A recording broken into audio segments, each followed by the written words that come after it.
Hi, everybody. Welcome, welcome, welcome. Thank you for joining us here at Culture and Convictions. Absolutely. I am Iron Petrie, and this is my wife, Star Petrie, and we welcome you, as always, to the table, Culture and Convictions. We are ready to get it started. Excited to talk Absolutely. about this. Well, I want to start off with something funny because I'm a huge Steph Curry fan, so he can do no wrong in my book. Well, I take that back. He can throw the ball away sometimes and just, okay, what are you doing? But he makes up for it.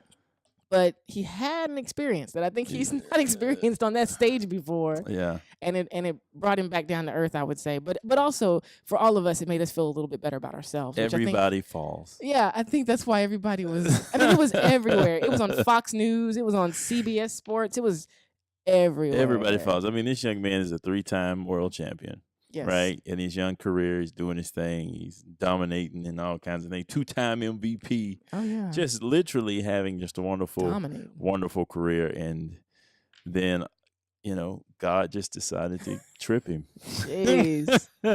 Just playing with my kid. Boop.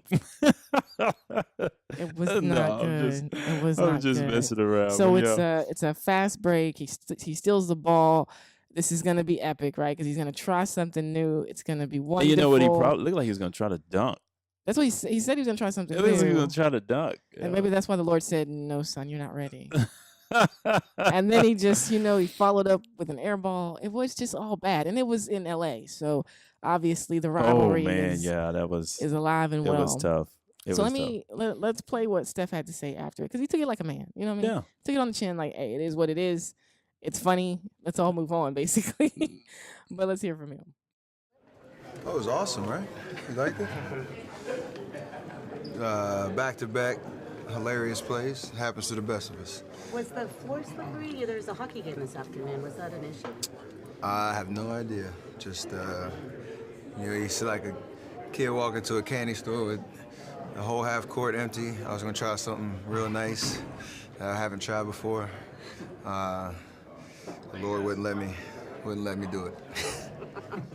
The Lord told him no. The Lord says no. When the Lord won't let you do it, man. It's a no. It's a no.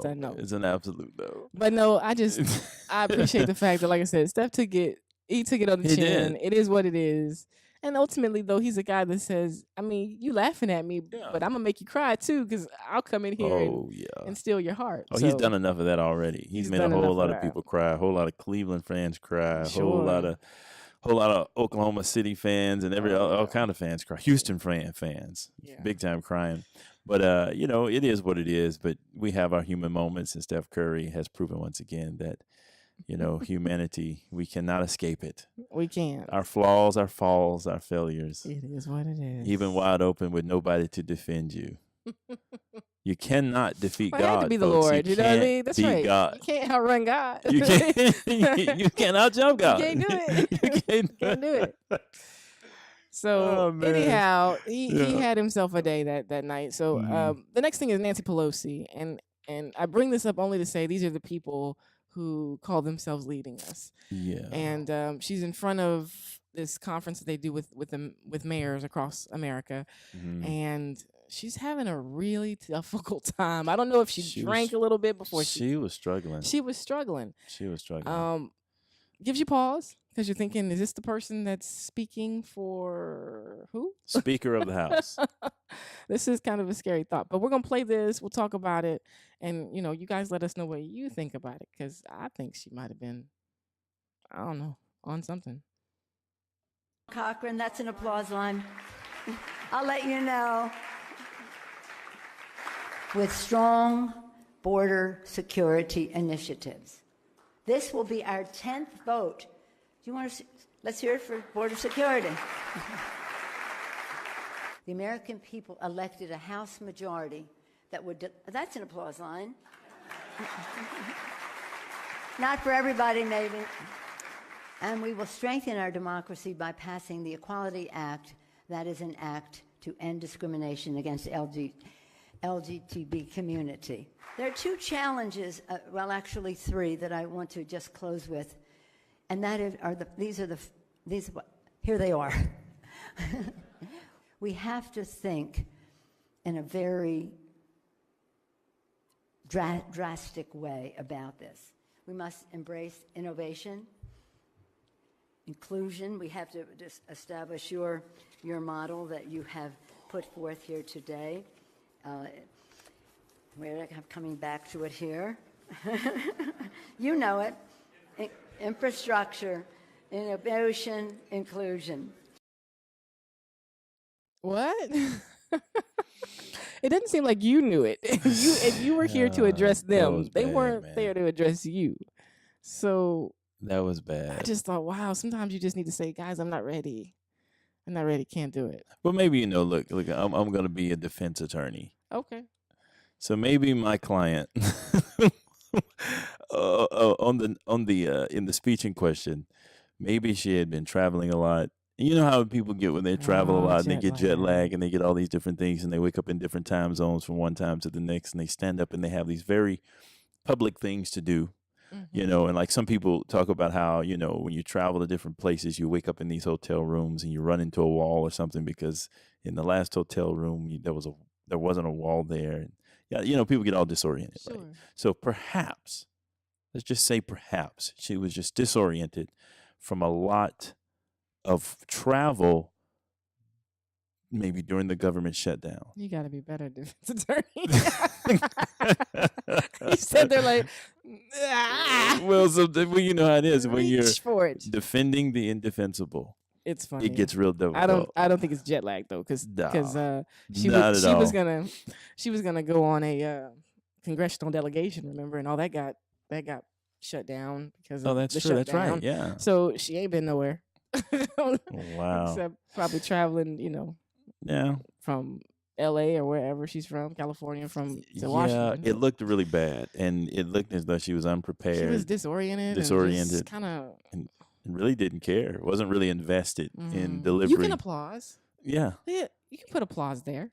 Yeah, that's an applause line. What? Really? You get to wait a minute. Wait, hold on. It's kind of like, wait a minute. Yes. You get to tell us when to applaud. This isn't a scripted event. This is you are addressing us, and we then say, "Oh, we like that point," or we don't. Yeah, like the preacher say, "I'm preaching better than y'all shout." Yeah, exactly. You got to demand it. You got to demand that applause, man. You got to give it to me. Give it to me. Get it today. I worked hard on that. But no, that's just something light and funny. I don't have any issue with Nancy, although I think she needs to go home. As long as she's there, though. I mean, obviously, we're going to pray for her, and Lord, help him get through it and help him get out. It's my prayer. Get through it and get out. Yeah. But yeah. Go ahead, I'm sorry. No, I'm just saying, man, this thing is, this issue of border security is very important. And I would like to see a little more urgency on the part of it, because it's not like people are sitting up saying what they want to say about it, and everybody's being petulant little children over their little penny ante agendas. But at the end of the day, man, this thing has got to be taken serious. And so when you see an elected official kind of fall like that in front of people, and just do all that in front of people, it gives you pause as to whether or not people really are taking it serious. That are your elected officials, and is this all a bunch of political theater? Because, it's not political theater to the people living in these towns where these illegals are crossing over and they're really seeing problems, real problems. Or for the people who aren't getting paid. And the people who are not getting paid. You know what I mean? And who are struggling. There's real people that are being impacted. But what I was going to say is, it's funny to me that we put so much emphasis on what the president can do, because we have 3 branches of government, and the one that makes the laws is called the legislative branch. So if we wanted to really deal with the crisis on the border, we deal with it through legislation. Oh yeah. I mean, walls are wonderful, but I just saw a video the other day with somebody climbing the wall. I mean, we know this is gonna happen, and I think now he wanted to go from I guess a concrete barrier to a steel barrier. So he's made concessions along the way on this issue. Here's the deal, though. Congress makes the laws. No doubt. If they want to fix it, then they will fix the loopholes in the system. They can do it. That's their job. That's what we pay them to do. Instead of slinging mud and talking about, well, Mr. President, we're not going to invite you to the House to address the American people because we don't want to give you this wall. Instead of saying, no, we're going to do our job. We'll hear you out. But we have the House, so we'll put together the legislation we think is prudent, and we'll see what we can do to work with the Senate. Yeah. But we have just a huge stalemate now because of, just because of politics. And that's all it is. I don't even think these people believe half of the things that they say most of the time. I just think they're so cemented into the agenda. Yeah. You know what I mean? And the agenda has taken over policy. Policy can't even be made because agendas just went out. No doubt. So anyway, I get on my soapbox about it because I just... Well, it's a big deal. Drain the swamp. But I mean all of them. Yeah. I mean left, right, it don't matter. Yeah, term limits are definitely something that needs to be on the table. Oh, absolutely. Yeah. Boy, and then we'll see some real theater over that, won't we? Oh, won't you? All of a sudden, I'm not that keen on being a public servant. All of a sudden, it ain't that serious. Oh, yeah. When you start booting them out of there and saying, live by the laws you've passed. Huh? Live according to them. Live under them. Then all of a sudden we get the truth. It's an amazing truth serum, won't it be? Oh yeah, an amazing truth serum. Yeah, I would love to see that. I would love to see. Well, there's some legislation that I think Ted Cruz and I can't think of the other gentleman that's sponsoring that bill for term limits. Mm-hmm. If someone really cares about the system and really wants to make government better, then why wouldn't you sign up for term limits? It just makes sense. Makes a whole lot of sense. Just makes sense. Yes, it does. So speaking of policies, we're going to talk about bad policies and New York and Governor Andrew Cuomo. They've introduced some really, really bad policy. You want to elaborate, dear? They have extended abortion up until birth. Now, for people who may not quite understand what that means, that means extending it pretty much throughout the entire lifetime of the pregnancy. On demand, anytime, it doesn't matter. Basically. And they're talking about, of course, if the child, after so many months, is not viable, or in case of the death of the mother or the threat of life, the mother losing her life or something or other, her health. Mm-hmm. But at the end of the day, this... it really underscores that at the beginning of this, well, not at the beginning of the debate, but during this whole process of debating when does life begin, was just really a bunch of crap. Can I just speak very bluntly and plain? Mm-hmm. Because at one point, those who are for abortion were saying, well, it's just a blob of cells. Mm-hmm.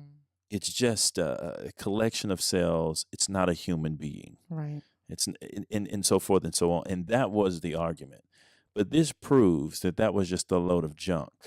That ultimately they weren't trying to draw a line of delineation between when a human is a human and when it wasn't.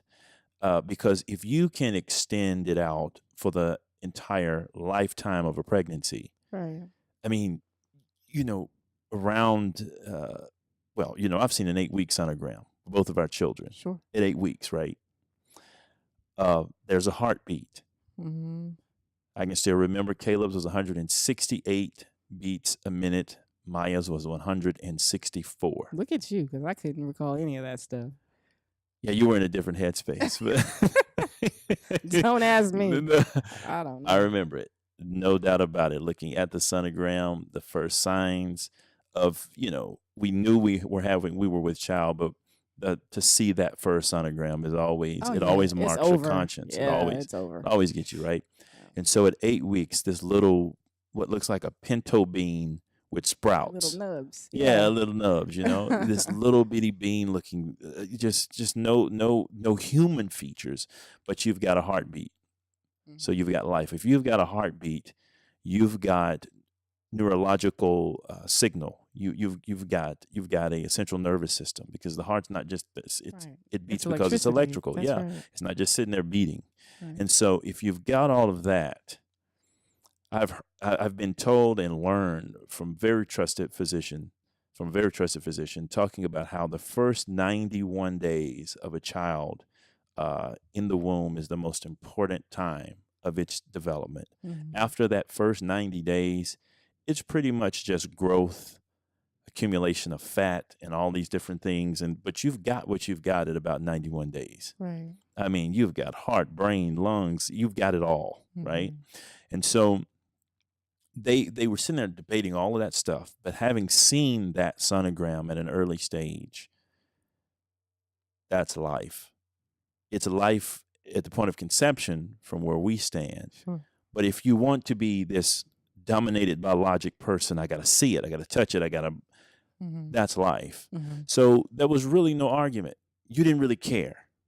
At the end of the day, you're just trying to make abortion on demand for as long, because now if you can go 9 months, then what stops you from saying, oh, well, even if you birth a child and you change your mind, or if something just goes awry and you feel as though, well, maybe, then you can take the child's life then. And so this whole idea about life is just a farce on the side of the left. Sure. Because it begins at conception. It does. Well, the dishonesty behind the bill is really in the language that they use to even identify it, because it's called the Reproductive Health Act. Yeah. What is healthy about killing a child? There's nothing at all. And so the language in and of itself is dishonest. Of course it is. You want to package it in a way that this is all about women and the safety of that woman. But in reality, we all know that evil people will find and take the law as far as they can, i.e.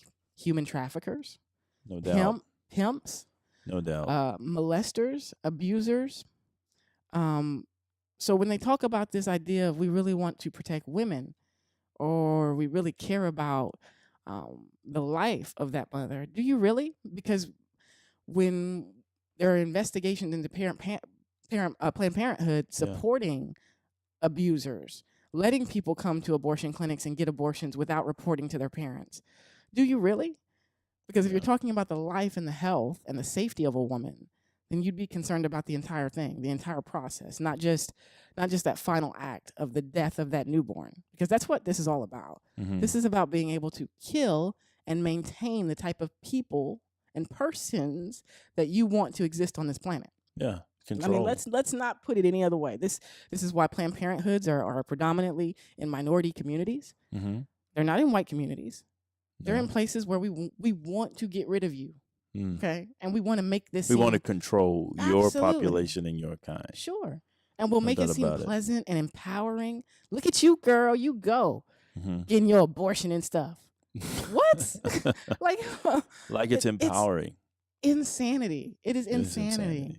And the crisis of our culture is in this one issue. This is why it's such a battle. This is why so much has been said. This is why they're pushing so hard to promote legislation like this, because they understand this issue, that our culture hinges on this issue. Yeah. If it's okay to kill a baby in the womb, then it's okay to molest a child outside of it. It's okay to kill a child outside of it. When you get older, it's okay to throw you down a flight of stairs, because ultimately now you're just a burden. Yeah, that we can't.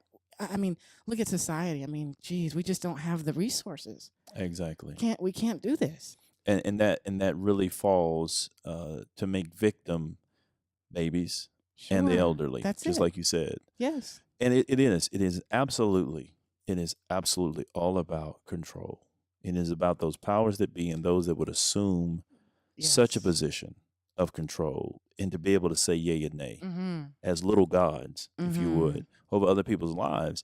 And, and it's time for people of like precious faith to stop being afraid to stand up to this deceptive framing of it being about women's rights, because it's not. It has nothing to do with that. It has nothing to do with it at all.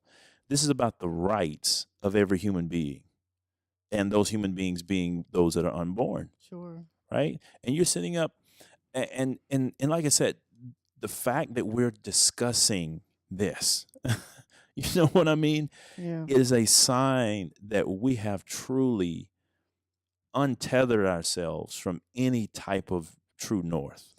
when it comes to this, and we're really going about establishing our own righteousness, Yes. our own right, our own way, where we celebrate these things. Yes. I mean, we promote it. There was applause. Absolutely. There was celebrities talking about how wonderful it was. I just, it's a very sad state of affairs because we don't understand that these things are only gateways to so much more. You know what I mean? It's like legislation. The reason why legislation is so critical is because legislation is precedent, and it sets up the opportunity for them to take certain laws even further than what they originally were. That's, when Obamacare came around, people said, oh, no, there's not going to be, death panels. There's not going to be people deciding who gets to live or to die. Mm-hmm. Okay. If we get universal health care, that automatically becomes where we're going. Because we're going to run out of resources. Yeah. Somebody's going to have to decide you get to get care, and I'm sorry you don't. Because we don't have enough doctors and nurses to support the deluge of people who now want to get health care. Yeah. Same thing with this abortion issue. Universal health care pushes people into this idea that I go to these doctors to fix everything.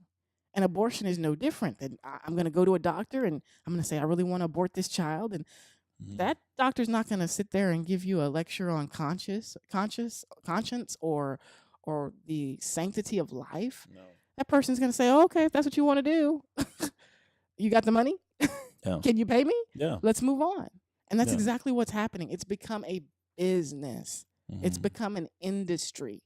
That's why Planned Parenthood, millions of dollars, millions. Yeah. And nobody ever wants to.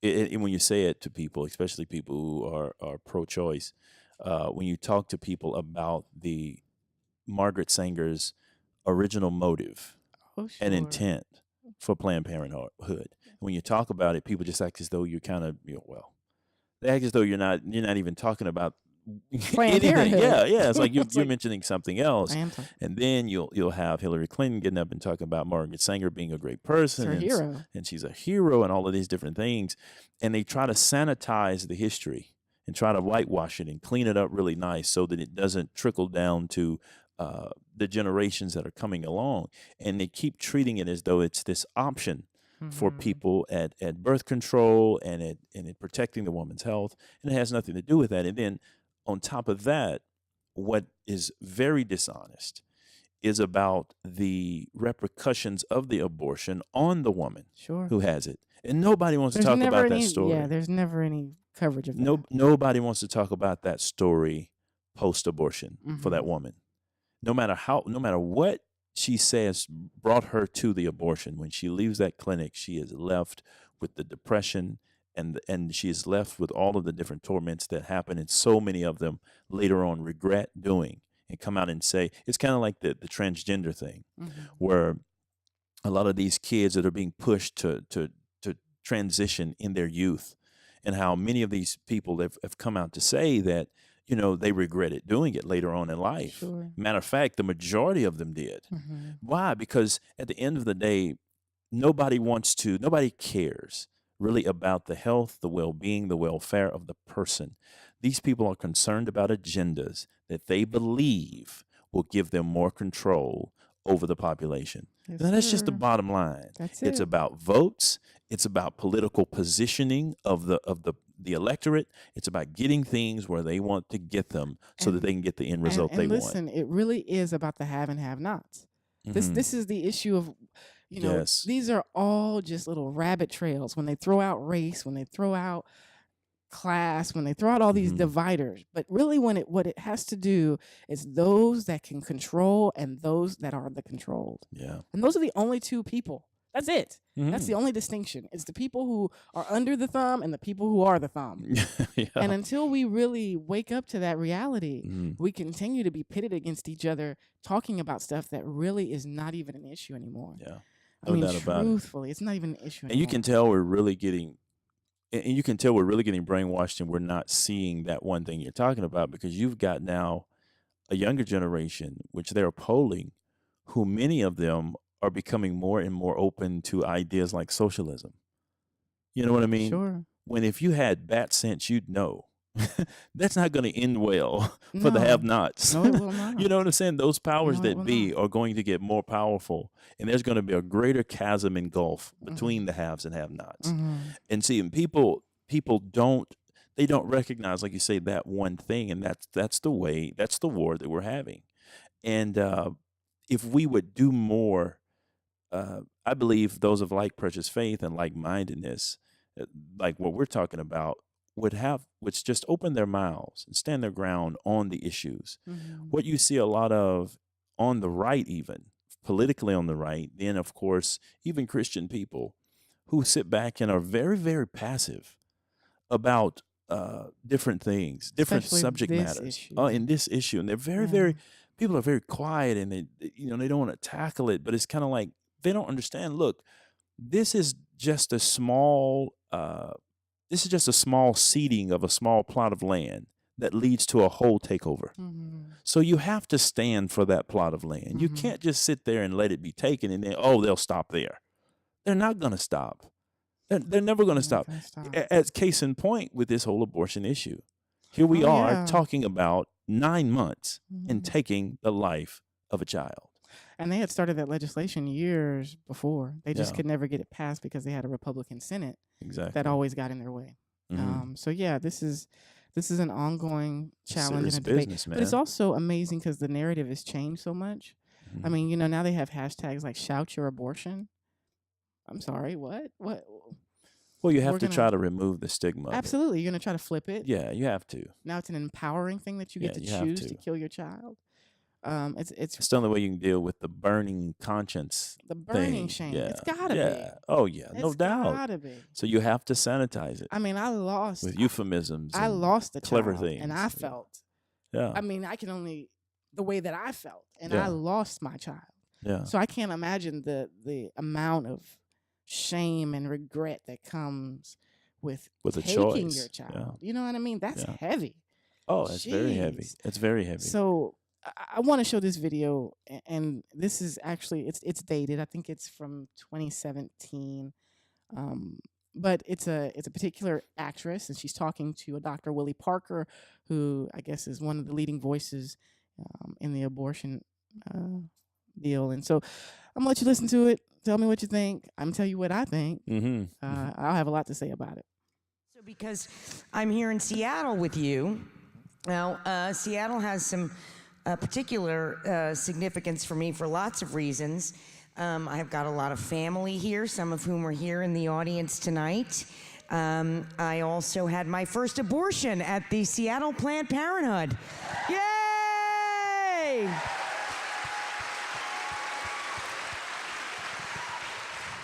Notice I said first.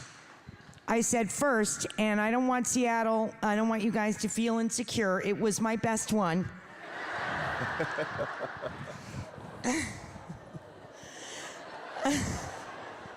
Heads and tails above the rest. If I could Yelp review it, I totally would. And if that doctor's here tonight, I don't remember you at all. I was 19. But I thank you nonetheless. Okay. I'm taken aback by just how callous that was. I mean, she bragged that it wasn't just her first. It was her first. So that implies that I've had at least 2. But she's sitting across from a black doctor, and they're going to get into a conversation about his book and talking about the abortion industry and some of the ways that they can fight the stigma of this idea of abortion. Now, this black doctor, in a portion of this conversation, he says, she asked the question about, what about the Hippocratic Oath? Because that comes up so often. And the Hippocratic Oath has been interpreted to say, first, do no harm, right? And he says, well, in doing no harm to someone, in my practice, what I did was, because I guess for 12 years of his practice, he didn't believe in abortion. So at the time, he was not telling. I wonder what changed. I have something green. I'm thinking. Yeah, I don't mean to throw you off. But go ahead, something continue. But no, so he says, if I had a young lady come into my clinic and she wanted an abortion at the time, I would not harm her in preventing her from getting care, but I would then refer her to someone else. You see what I mean? It's all semantics, right? So I wouldn't get involved in doing the procedure, but then I wouldn't withhold the information for her to be referred to my buddy, friend, whoever, someone I know who would do it. And then eventually he flipped that whole thing on its head, and now he's doing them. So this entire conversation happens in Seattle, and I don't know if y'all know anything about that area. It's a little liberal. It's a little wild. But Martha Plimpton is an actress, and obviously very proud of her abortion. And this video is actually uploaded under that hashtag of Shout Your Abortion. So whoever is the creator of that. But think about that now, that we're having conversations out in the open with a gathering of people, and we're laughing. We're laughing about the fact that you've had multiple abortions. You're making light of the fact that it was the best abortion you ever had. Wow. I got like, guys, how did we get here? How did we get here? I think, along with abortion, there are other subject matters in our society that I believe can be categorized together with what I'm about to say. But for whatever reason, and we could get into that, which this will be a long conversation, there is a move in our present day to get rid of shame. It's true. Shame of any kind. That people almost treat shame as though it's just a forbidden thing that no one should ever endure for any reason at any time. For anything, whether they did it or not. That in some ways shame has become an enemy. There's a movement, if you would, to remove shame. That if I got an abortion, we got to shout our abortion. We need to coalesce behind this, and we need to support one another, because number one, at the end of the day, I don't want the shame of it. I don't want the shame on me of it. And there's safety in numbers. I feel better if I know there's 10, 12, 20, whatever. And like I say, there are a whole lot of other things we can throw in there as well. And people are trying to start movements, organizations, if you would, to help bolster themselves against the shame of the behavior, lifestyle, choices that they have taken on. Sure. And the only problem with that is that the actual presence of shame in a society informs us that there is a standard we believe in living up to. So if we're trying to get rid of shame, then that means we have no longer regard for a standard of civility in certain areas. You know what I mean? Sure. So if we don't, then what then calls us to be better? What then calls us to do better? I don't know, but don't judge me. You know can't what judge I mean? me. Don't judge me. You know, yeah, and it's gotten so crazy because that's all you hear. Like I said, everybody is seemingly like, well, you can't judge me, and what they're really saying, that's just another way of saying, I don't want the shame Don't shame me. Don't shame me. I don't want to feel it. I don't want to think about it. I did it. Get on with it. And nobody wants to deal with the repercussions, the recourse behind their choices, decisions, and behind their deeds and behavior. So we'd rather normalize it. Yes. Put a bow on it. Sanitize it. And sell it. Change some of the verbiage. There you go. Get enough people to repeat it. Hashtag it. So that we can feel better about ourselves. And really, the feeling better about ourselves is the underlying motivation of the whole thing. It's not activism. It's not any of that. It's the fact we're trying to erase a feeling. That's right. I want to feel better. Out of our existence. And that feeling being a feeling of shame. Exactly. And that's the crazy thing about it, because the only person that can remove that from you is Jesus and the blood washed soul. Yes. You know what I mean, before him. And so I'm just, the more I learn about the things that are happening across our country, it's just really saddening. Yeah. But it's also very much kind of a call to arms for those of us in the faith. And what I mean by that is we have got to start talking about these issues, but we got to talk about them with very sure footing. Yeah. You're not going to shame me out of talking to you about the truth. Yeah. And I'm going to speak the truth in love, but I'm going to tell you the truth. Yeah. And I'm not going to try to cover it and say, well, as a Christian, I just have to love people, and I just try to pray for them and make sure that they know that they can come to our church anytime. But here's the thing about that, dear.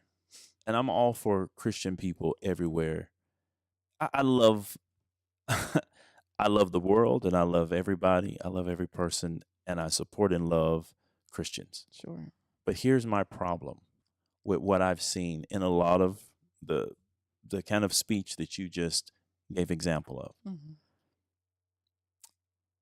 We are being treated as though, in a time when people are trying to get rid of shame, we're being treated as though we should be ashamed of what we believe. Yes. You see what I'm saying? Oh, absolutely. It's kind of like when Christians get on television and they get a microphone in their face and a light in their face, and all of a sudden they're supposed to be ashamed. Their apologetics are totally different definition of what apologetics should be. Right? Like, I'm really apologizing. Really apologetic. I'm apologizing. I'm so sorry that we believe marriage is between a man and a woman. I'm so sorry that we believe life begins at conception. I'm so sorry that, and if there's any way we can make you feel more comfortable with our beliefs, we will do that. Truthfully, even change them if we have that's to. That's right. Truthfully, we don't even believe that. I don't even know that's true. I know the Bible says that. I don't know if it's true. I don't know. I mean, and that's the thing, because in order to, and that's why I say it's a movement to get rid of shame, because in order to remove shame, you have to throw stones and try to redefine the standard that brings shame once it's violated. You see what I mean? True. You know what I'm saying? If you want to speed, you got to complain about the law and get the law changed. So stupid. That's what I be doing. 80 miles per hour. Are you kidding me? You know what I'm saying? And so there is this movement to get rid of the shame from behavior by putting shame on Christian thought, because no matter what people want to say, with all the different religions in the world and all of that, Christianity is still exclusively the truth, and it's preeminent in this country. In this country. And so that's what I see going on, man, and it's a disastrous thing. Great segue. I want to play this video of Lady Gaga talking about Mike Pence and his Christian faith. And to Mike Pence, who thinks it's acceptable that his wife work at a school that bans LGBTQ, you are wrong.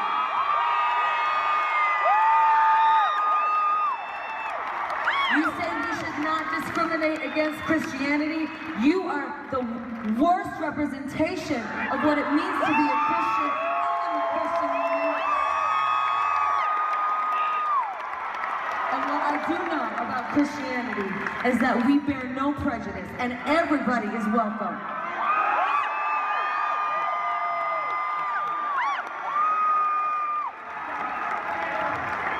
So you can take all that disgrace, Mr. Pence, and you can look yourself in the mirror, and you'll find it right there.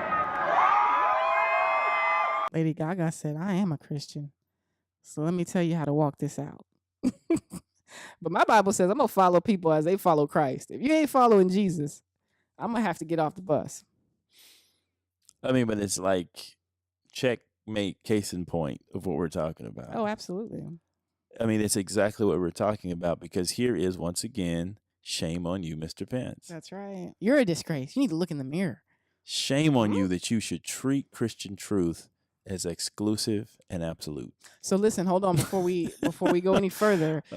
Here's the deal. So Karen Pence, who is his wife, is working part-time at a Christian school. It's called Emmanuel Christian School, and it's in Virginia, and she's teaching art there. So that's the other thing, too. I think that really bothers them. It's like, oh my God, there's a Christian teaching art because we're the liberals and we're the creatives. You guys are just prudish and you don't know anything. Yeah. So one of the policies that they stand by for the school says that moral misconduct, which violates the bona fide occupational qualifications for employees, includes, but is not limited to, such behaviors as the following: heterosexual activity outside of marriage, premarital sex, cohabitation, extramarital sex, homosexual or lesbian sexual activity, polygamy, transgender identity, any other violation of the unique roles of male and female, sexual harassment, use or viewing of pornographic material or websites, and sexual abuse or improprieties toward minors as defined by scripture and federal or state law.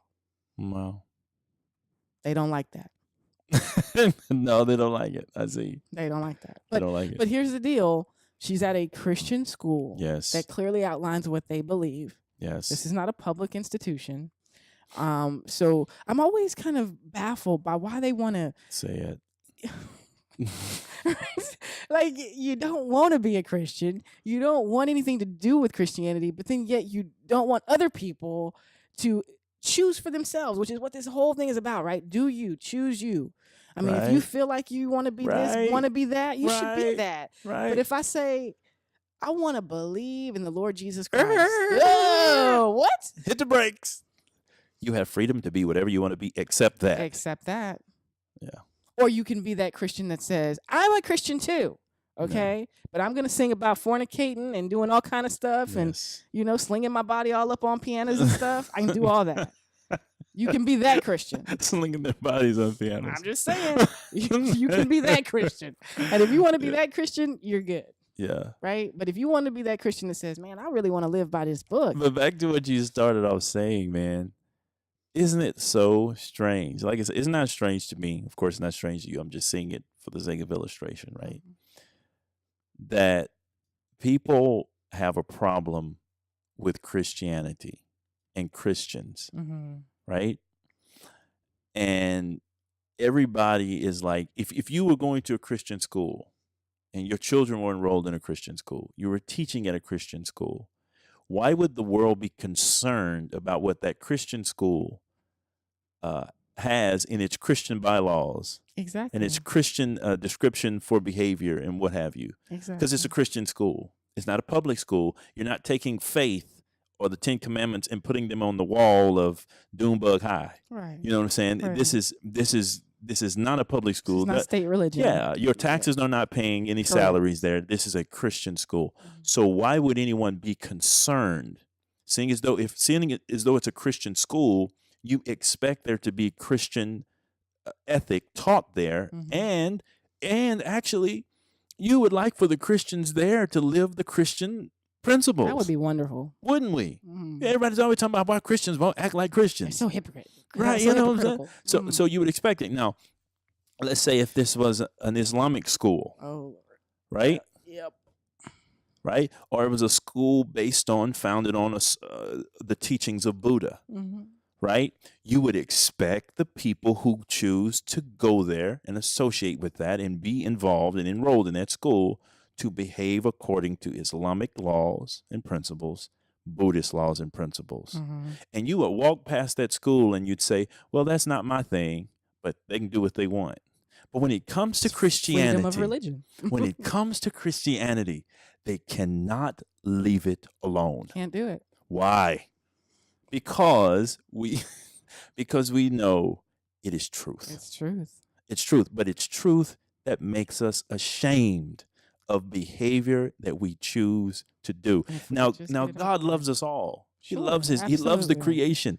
There's no condemnation toward anybody. God's not sitting in heaven with a lightning bolt, according to Scripture, ready to strike somebody down. But here is the thing. He does not move, and his truth is everlasting and eternal and absolute. And so it is not up for debate. Exactly. But a society that is hell-bent on trying to remove shame cannot coexist with the Judeo-Christian ethic. They can't do it. It's impossible. It's hard. It's impossible to do so. It's no different than in the first generation, the first century Christians being killed and martyred. not because, if you go worship Jesus, go worship Jesus.